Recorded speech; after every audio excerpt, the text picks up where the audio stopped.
Good day, ladies and gents, my name is Hiezo and I'm DiscussThing, and I just saw that the first owner's estimate or sales estimate for Dragon Age the Veilguard have landed on the Steam charts page. Now, full disclaimer, we are still in the early days of the game. It's only been 3 days since Dragon Age Veilguard has been out, and we're going to be dealing with a lot of estimates and not accurate numbers to the point. However, these estimates do tend to show a more or less an average accurate picture of how one game is doing in terms of sales, in terms of revenue, and all of that. So whatever we discuss here today is not going to be far off from the actual numbers, which will be visible at later times. And one more disclaimer, I will be talking on the higher end of the numbers just to squash some of those possible inconsistencies with the numbers in the future. So this is the current Steam charts page for Dragon Age Veilguard. Let me just refresh it live, and we have 47,000 players online, which is not bad, but it's the weekend, and I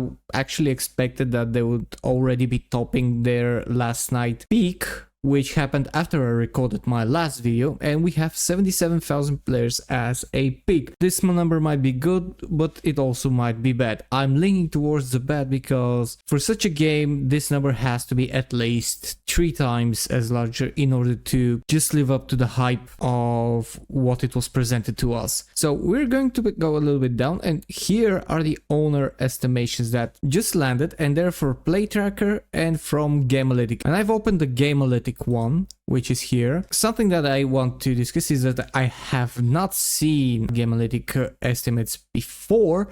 However, I did post that they have landed their estimate numbers, and I got a reply from Delibrium, who says that Gamealytics is the best, most reliable site for tracking sales on Steam. There was a time when Steam sales numbers were equal to PlayStation 5, but for quite a while now Steam has been outperforming PlayStation 5 on games that launch days one, which is what Dragon Age the Veilguard is. It's a day one launch game. Excluding subscription-based players, since they don't count as sales, according to Gamealytics, I would guess this game has sold around 750,000 copies across all platforms so far, which honestly isn't great.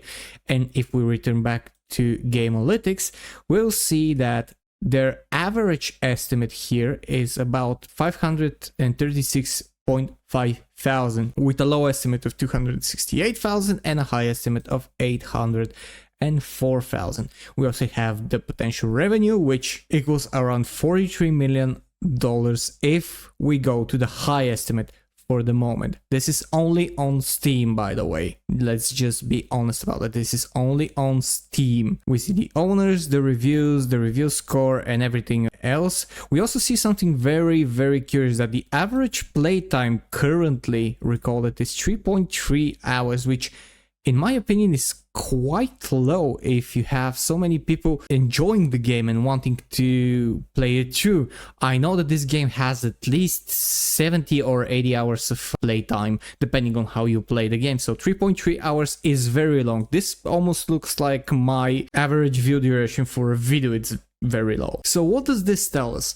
If we take the upper number of 804,000 copies sold, and let's say double and some of it, we can get to around 2 million copies sold. For $60 is $120 million, which, although it sounds good, it's not really that good when it comes to Dragon Age Veilguard. Now, we still don't know the production cost of the game. However, it is safe to assume that is well over $100 million in production costs, because you have a lot of things that do go along with the game. The game was delayed, was repurposed.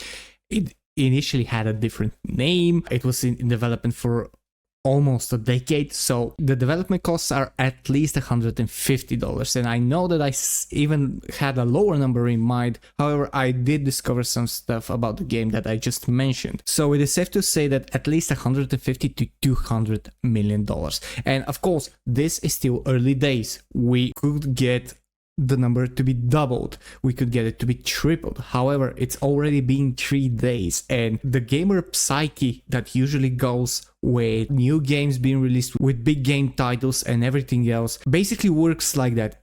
You buy the game almost immediately after it releases. You want to be one of the first, you want to experience it as it comes out. You have waited for a long time for it and you're hyped and you want to start playing it immediately. And we're already well within the weekend. This is Saturday. You had the whole afternoon of Friday yesterday, which indeed did peak the player count, but only by a couple of thousand people. It does not seem to be getting much higher.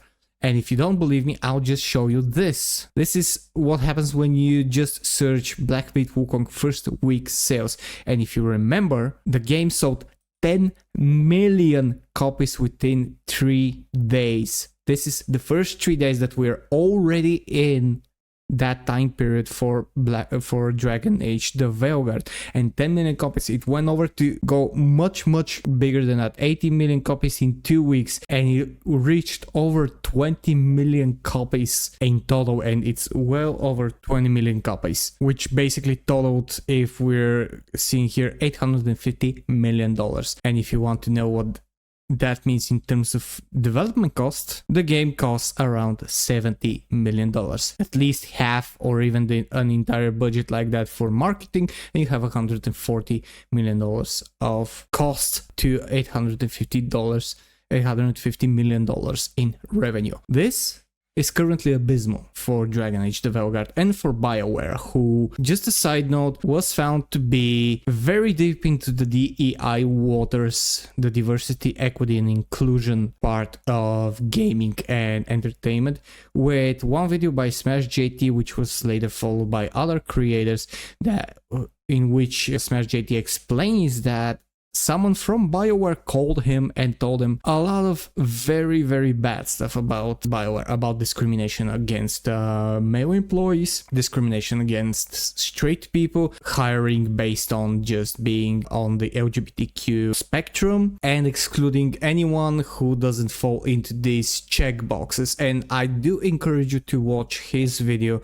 on his channel and read his article on his website, because it is just bonkers if everything that he reported is true. However, Smash JT did say that he actually checked, and the person who he talked to is who he claimed to be. So you can take it with a small grain of salt, but I do think that all of this is legit, because a lot of insiders have become more and more brave in recent times and just exposing what is actually going on behind closed doors. But anyway, back to the analytics on the Dragon Age the Veilguard. So I mentioned yesterday that this product does not seem like an actual game, and it seems more like a propaganda piece that has game elements in it. And you can view it like this. There are soft gambling websites out there which are online scratch games and slot machines with RNG indicators, which is the random number generator, and they have special events. While I worked in the gambling industry several years ago, they had several special events that give you the illusion that you're playing, that you're actually doing something, like say swing a sword or throw an axe or just pop a balloon with an airsoft gun or whatever online, to get your mind off from what you're actually doing, and that is just gambling on pure luck, and nothing actually depends on you, and it's all random number generated events, which is not deceitful, and it's only done in to the form of entertainment and just breaking the mold of just clicking a button and rolling the slot machine. However, it doesn't actually give you any more chances or anything else apart from just gambling and just using your money to do that. And Dragon Age the Veilguard kind of feels the same, because you do have game elements, and you do play, you do go around, you do fight monsters, you do have some conversations, you do see a large world that was developed. However, you also have these scenes that are just part of the narrative and the diversity inclusion propaganda that are placed within the game, and they take quite a long time, up to 2 or 3 minutes per scene, that just hammers you with that information and makes you feel guilty if you're not being one. You also have that forced path that you need to take and become a trans person in order to basically play the game and have the dialogue options and just progress with the story, as we saw with Asmongold's video that I covered in my last video. And all of this is imbued into a gaming experience. So basically, yes, you are playing the game, but you're also getting these lectures and these pushes and these nudges to you that you need to be this, you need to be that, and this is the way, and being trans is the only thing that matters, and respecting pronouns and just throwing tantrums if someone doesn't respect your pronouns, and doing push-ups as punishment, as an apology, and all of that absolute garbage that we gamers very much like to see. And while it is true, and I had several people ask me, why are you covering this game if you're not even playing it or not even interested in it? I'm covering because I do enjoy games in general. I am a gamer. I do play games whenever I can. I enjoy new releases. I enjoy talking about any game that I'm interested in, and this is something that deals a heavy blow on the gaming industry itself. It buries it down even further, and it needs to be dismantled, because if we let such games run rampant, then pretty soon you won't have anything else to play. And every new release, if left unchecked by the gamers, who are the ones who are paying with their wallets and who are voting with their wallets, and who are the target audience that needs to be catered to in order to have a successful company and a successful product, then these games will just become shittier and shittier and shittier, and it will not end well. And you have games like Concord, like Dustboard, and like Dragon Age the Veilguard pretty soon on every platform by every studio, and you won't have anything of quality anymore, because nobody would criticize those games. And that's why I talk about this game currently, that's why I talk about a lot of other games, and that's why I am currently sitting in front of the camera and just telling you my opinion of the situation. As I said, if at a certain point I am able to procure Dragon Age the Veilguard within the next week or so, I will probably give it a go and just experience the dread myself. However, currently I don't have that option, and I'm not comfortable pushing my situation in a negative way just to get this game that I'm sure that I'm not going to enjoy. We'll see where these numbers will take us eventually, and I'm sure that they'll be higher in the next few days, but how much is what we need to focus on. And my feeling does say that this game is going to fail. A lot of people say that it's just going to underperform, but my opinion is that by this stage I think that this game will be a giant flop. Anyways, that's all I have for this video. Thank you for joining, and if you watched it this far, thank you for doing so. Press the like and subscribe button if you enjoy my content and want to see more from me. Press the join button if you want to support me directly on YouTube and become a DiscussThing enthusiast. And if you want to support homeless animals and animals in shelters, follow the link to my Patreon page down in the description below, where I have several tiers with which you can assist me with helping feeding and housing these animals. Follow me on my socials and stick around for the new videos.